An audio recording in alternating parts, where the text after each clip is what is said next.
Hi friends, எல்லாத்துக்கும் good morning. தை திருநாள் வாழ்த்துக்கள். காலையில் எழுந்திரிச்சு சாமியெல்லாம் கும்பிட்டாச்சுங்க. 6 மணிக்கெலாம் அந்த சாமியெல்லாம் கும்பிட்டு நான் ரெடி ஆகிட்டேன். நெக்ஸ்ட்டு பார்த்தீங்கன்னா சமையல் வேலை தான். பருப்பு சாம்பார் வைக்கலான்னு சொல்லிட்டு சாம்பார் ரெடி ஆகிட்டுருக்கு. அப்படியே என் வீட்டுக்காருக்கு டீ போட்டு கொடுத்துருவாங்கன்னு சொல்லிட்டு டீயும் போட்டுட்டேன். அப்புறம் அவருக்கு கொண்டு போய் கொடுத்துட்டு வந்துடலாம். எல்லோரும் நீங்களாம் சாமி கும்பிட்டீங்களான்னு சொல்லிட்டு கமெண்ட் பண்ணுங்கள். எல்லோரும் நல்லா இருக்கணும்னு நானும் வேண்டிக்கிறேன், நீங்களும் வேண்டிக்கோங்க. அப்புறம் பார்த்திங்கன்னா சாம்பார் கொதிக்குது. புடலங்காய் கூட்டு வைக்கலான்னு சொல்லிட்டு புடலங்காய் கட் பண்ணி வச்சுட்டேன். சாம்பாரும் ரெடிங்க. அப்புறம் பார்த்திங்கன்னா ரைஸ் வந்துட்டுருக்கு.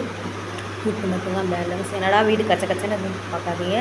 காலையிலனாவே அந்த மாதிரி தான் எல்லாருக்கும், எல்லாத்து வீட்லேயும். நீங்களும் அப்படி தானான்னு சொல்லிட்டு எனக்கு கமெண்ட் பண்ணுங்கள். அதுக்கப்புறம் பார்த்திங்கன்னா பச்சை மிளகா, சோம்பு, தேங்காய், சீரகம் போட்டு அரைச்சிடுங்க. ஆல்ரெடி எண்ணெய் ஊற்றி கடுகு, வெங்காயம், வரமிளகா, காரத்தக்கன்னு போட்டு நீங்கள் தாளிச்சிக்கோங்க. அதுக்கப்புறம் நம்ம வேக வச்சுருந்த பொரியலையும் நம்ம போட்டுடலாம். அதுக்கப்புறமா பார்த்திங்கன்னா தேங்காவையும் போட்டுருங்க. இதுக்கு கூட்டு மாதிரின்னு சொல்லுவாங்க, நல்லாயிருக்கும். செஞ்சு பார்த்துட்டு எப்படி இருக்குன்னு சொல்லிட்டு எனக்கு கமெண்ட் பண்ணுங்கள். அப்புறம் பார்த்திங்கன்னா பிள்ளைங்க என்ன எந்திரிக்கிறாங்க, என்ன தான் எந்திரிப்பானுங்க.